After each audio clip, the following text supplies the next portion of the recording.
हर वक्त रहती है कि खुदावंद तूने हमें लिया इसलिए ताकि हम, इसलिए तूने हमें सूरत दी ताकि तेरे जैसी सूरत बने।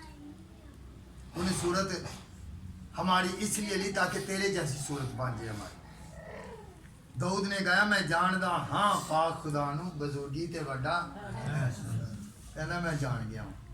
जब हम जान लेते हैं तो लाजम है हमारे उसके कामों को पर उसके कम्मा से भी ध्यान करें।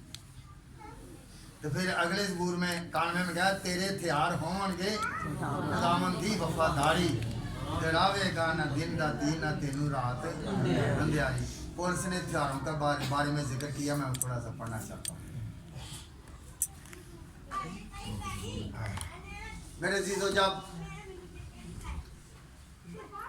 भाभी ने मैंने कलाम किया है मगर खुदा का बंदा जा, मैंने कहा भाई दुआ ते करा असी आना चाहते कहना करावांगा, पर मैं जोर नहीं दिता। भाई मैं क्या कि द्वार तो बाद तू रखी मीटर, मगर मैं कहना एक दो बारी तो हो सकता है इबादत होते, मगर मैं कोई नहीं किया। मैं क्या खुदा खुद ही, मगर खुदा ने कलाम करके आप ही समझा। खुदा जब कलीसिया में कलाम होता है किसी मकसद के लिए होता है कि खुदा किस तरह समझाता है। खुदा को जन्म देने वाली मसीह यीशु को खुदा था, खुद आदम की सूरत उसने इख्तियार की। तो लिखा है कि जब चढ़ावे मकस्सा मरियम के पास आए तो जो बातें उस बच्चे के हक में कहते थे तो मकस्सा मरियम उसको दिल से गौर से अपने दिल में रखती थी। हर बात को जो उसके हक में कहते थे उसके आगे दिखा भी एक जगह पे मैंने कि तेरा दिल जो है ना छाती जो है छेदी जाएगी, इसका भी जिक्र है। इंसान जब दिल में कलाम रखता है तो वो क्या हमेशा कहता है। तो दोस्त इसके बारे में कहते हैं तेरे कलाम नू मैं दिल विच रखिया ते करा ना तेरा गुनाह। मेरे अजीजों खुदा लफ्ज़ों पर नहीं बल्कि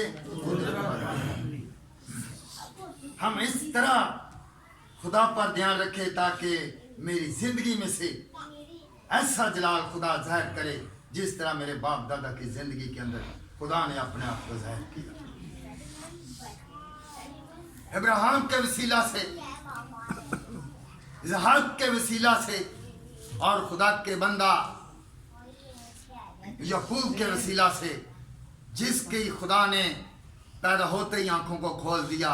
जब वो घर से निकला तो रास्ते में तो उसे नींद और पत्थर रख कर सोने लगा तो आसमान को खुला हुआ देखता है, क्योंकि उसकी जिंदगी के अंदर खुदा है, खुदा का डर है और खुदा ने जान लिया कि इसकी जिंदगी के अंदर मेरा खौफ है और खुदा ने उसके लिए अपने आसमान को क्या कर दिया, खोल दिया। देखा कि जमीन से लेकर आसमान तक वो क्या देखता है, एक सीढ़ी देखता है। फरिश्तों को देखना इतना आसान नहीं, और फरिश्ते उस सीढ़ी पर उतरते और चढ़ते हैं, मगर आखिरी अड्डे पर उसने लिखा है कि खुदावंद खड़ा है। उसकी आंखें खुल रही है, जिसके बारे में लिखा है कोई खुदा को देखकर मूसा को कहा है कि इंसान मुझे देखकर जिंदा नहीं रह सकता, मगर खुदा ने उसकी आंखों को खोला और लिखा है कि खुदा ने उसको आखिरी पौधे पर खुदा को खड़ा हुआ देखा है, क्योंकि खुदा ने उसकी आंखों को खोल दिया। जब वो उसने ये देखा तो उसने ऐद कर लिया, खुदा जब मैं वापस लौटूंगा तो तेरा घर यहाँ बनाऊंगा। जो अहद खुदा के साथ बांधा जाता है, जब वो अहद तोड़ा जाता है तो ना ही वो जमीन पर इंसान रहता है, ना ही वो आसमान पर रहता है, बल्कि बिखरता रहता है जैसे असौ बिखर गया। जिसके बारे में लिखा है बड़ी उसने रो कर मुनाजात की, मगर उसकी तब्दीली का मौका ना मिला। खुद इंसान अपने घरों में मर जाता है। हम किसी को चाहे कितने भी दुख दें, ना ही हम किसी को निकाल सकते हैं। खुद खुदा जमीन जमीन पर आया, वो जानता था यूदा अक्सर युति कैसा है, उसके बैठने वक्त के बैठे उठने से ही वाकफ था। हालांकि वो चंदा लेने वाला, उसके पास थैली भी थी और लिखा भी है, तो वो अक्सर थैली में से चुराता था, वो चोर था। आखिरी फंसा भी खाई उसने। उसी टेबल पर जिस पर खुदा बैठा, उसी टेबल पर वो खुद बैठा है, उसे भी साथ बैठाया हुआ है। अगर हमारे जैसा होता तो कहता भाई यहाँ से उठिए कि तेरी फसल खाने के लिए तू इस लायक नहीं, क्योंकि मैं तो तेरे दिलो गुर्दों को जांचने वाला नहीं। वो फंसा, उसको भी खिलाई, मगर फंसा के साथ साथ यकीनन ये कहा कि मुझे पकड़, तुम में से कोई पकड़वाएगा, मगर नाम फिर भी नहीं। आखिर जब भीड़ आई था, उसने कहा अबोसा लिया। पकड़ाने के वक्त भी जमीन पर खुदा है, तो उसने उसका क्या किया, बोसा लिया। मगर कैसे बोसा लिया? आदमियत की सूरत में, पकड़वाने के लिए इंसानी सूरत में, बदली सूरत में, शरीर की सूरत में उसने यीशु का बोसा लिया। उसने कहा कि तू, यीशु ने कहा तू जो करने के लिए आया वो तू कर।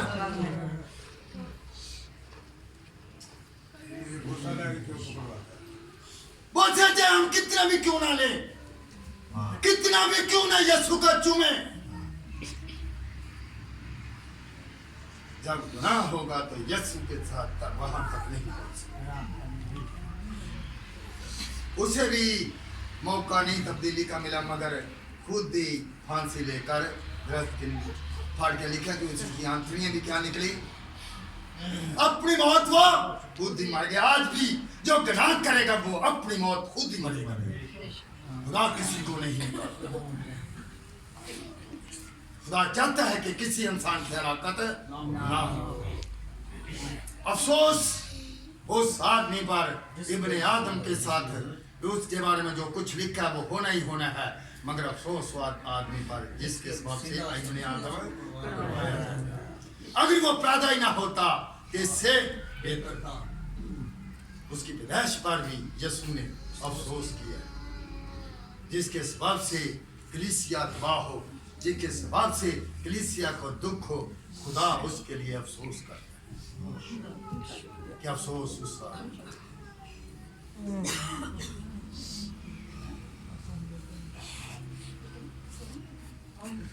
खुदा तुम्हें ऐसी आंखें दे जैसी तूने अपने बंदा यकूब को दी, ऐसी दानिशमंदी बख्श जिस तरह तूने दानियल को दानिश और हिकमत और फहम से फहम अता किया।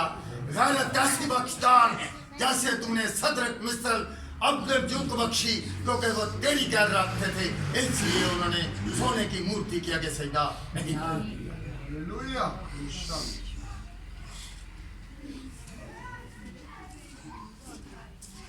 इफ्सियों का खत, वो तेरे तैयार होंगे खुदा उनकी वफादारी, इसलिए मुझे वो याद आया। साइड पे छोड़ दो तार।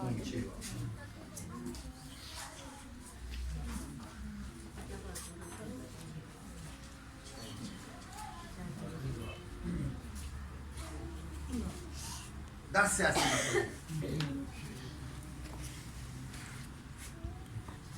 दस ऐसे पढ़ूंगा, क्योंकि तेरे तैयार होंगे खुदा के बंदा दाऊद ने इसको ध्याया है, लिखवाया, और मुझे यकीन वहाँ भी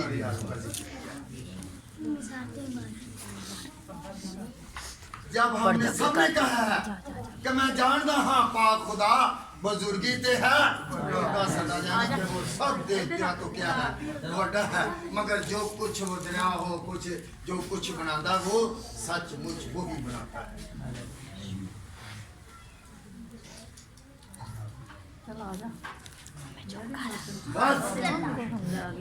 बस खुदावंद में और उसकी कुदरत को जोर से मजबूत बनना, खुदा के सब प्यार बांध लो ताकि तुम बलीस के मंसूबों के मुकाबले में कायम रह सको। ਤੇ ਦਾਊਦ ਨੇ ਕਿਹਾ ਤੇਰੇ ਹਥਿਆਰ ਹੋਣਗੇ ਖੁਦਾਵੰਦ ਦੀ ਵਫਾਦਾਰੀ ਤੇ ਡਰਾਵੇਗਾ ਨਾ ਦਿਨ ਦਾ ਤੀਰ ਨਾ ਤੈਨੂੰ ਰਾਤ ਤੇ ਇੱਥੇ ਲਿਖਿਆ ਜਦ ਹਥਿਆਰ ਬਾंध लेंगे तो कायम रह सको क्योंकि हमें खून और गोश्त से कुश्ती नहीं करना है बल्कि हुकूमत वालों अख्तियार वालों और इस दुनिया के तरीके के हाकिमों और शरारत के उन रूहानी फौजों से जो आसमानी मकामों में हैं। यकीनन वो रूहानी है जो कलीसिया को फाड़ने वाला है, उसके साथ हमारी जंग ऐसी फौजें हैं वो।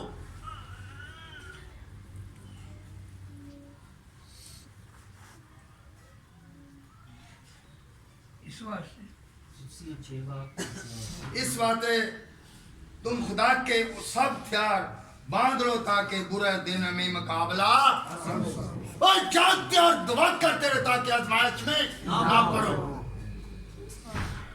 जो जागता है हर वक्त खुदा के हजूर लिपटा रहता है, यकीन जानो वो कभी आजमाइश में नहीं पड़ेगा। क्योंकि लिखा है अगर तू अपने सारे दिल अपनी सारी जान सारी अकल से अपने खुदा को सजदा करेगा तो तू घर से जाते वक्त में मुबारक ठहरेगा, घर से आते वक्त भी मुबारक ठहरेगा, तेरा टोकरा भी मुबारक ठहरेगी, तेरी टोकती भी मुबारक ठहरेगी, तेरे बच्चे भी मुबारक ठहरेंगे। शुक्र वादा है कि आसमान के खुदा को जब हम अपने पूरे दिल पूरी जान पूरी अकल से क्या करेंगे, ताकत से भी लिखा ताकत से। ये वो शख्स है जिसका काम पढ़कर हम बरकत पाते हैं, किसी की शक्ल की सूरत ने इख्तियार कर लिया। ये पूरे दिल पूरी जान और पूरी अकल को से जान लिया इसने, जिस तब उसकी पहचान को बयान करता है।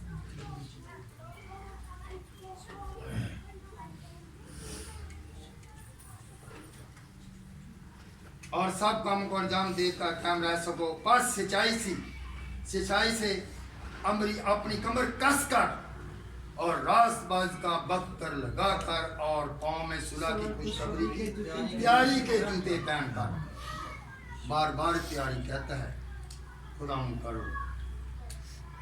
नूह ने भी तैयारी की क्योंकि खुदा ने उसे हुक्म दिया और उसके दाखिल होने के लिए किश्ती तैयार की। फिर लिखा कि घर से 10 निकली थी, घर लिखा है घर से 10 निकली, वो भी कुछ तैयारी करके निकली। सारी दुनिया ही मसीह यीशु की तैयारी के लिए निकल रहे हैं, मगर उनमें से 5 अक्लमंद जिन्होंने अपने आप को पाक रखा, जिनकी जिंदगी के अंदर खुदावंद का रूह था, जो जागती थी उस कलाम के मुताबिक जो मसीह यीशु ने कहा, पास जागते और दुआ करते ताकि आजमाइश में ना दूल्हे ने देर बेशक की मगर ऊँगने लगी। जो सोती थी सो तो सब गई थी, मगर जिनकी कुपियों में तेल था वही दरवाजे फाटक जब खुला तो वही उनमें से दाखिल हुई जिनकी कुपियों में क्या था, 5 को कोई मौका नहीं।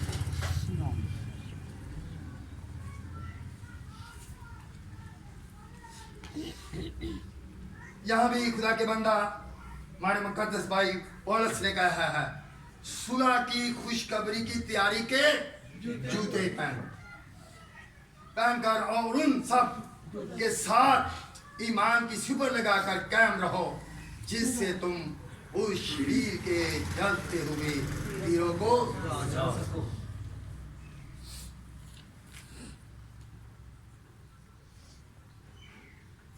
और निजात का खुर्द और रूह की तलवार जो खुदा का कलाम है ले लो और हर वक्त हर तरह से रूह में दुआ और मिन्नतें करते रहो, इस घर से जागते रहो कि सब मुकद्दस के वास्ते बिना नगा और मेरे लिए भी, ताकि बोलने के वक्त मुझे कलाम की तफीक हो, जिससे मैं खुशखबरी की भेद की दलेरी से ज़ाहिर करूं, जिसके लिए जंजीर से जकड़ा हुआ एलची हूँ, और उसको ऐसी दलेरी से बयान करूं जैसे बयान करना मुझ पर। यकीनन खुदा ने हम सबको अपनी सूरत पर बनाया और अपने रूह से पैदा किया है। तो लिखा है जो रूह से पैदा हुआ क्या हुआ है? रूह है। और जो जिस्म से पैदा हुआ वो जिस्म है। अच्छे खजाने से अच्छी चीजें निकलती हैं और बुरे खजाने से बुरी चीजें निकलती हैं।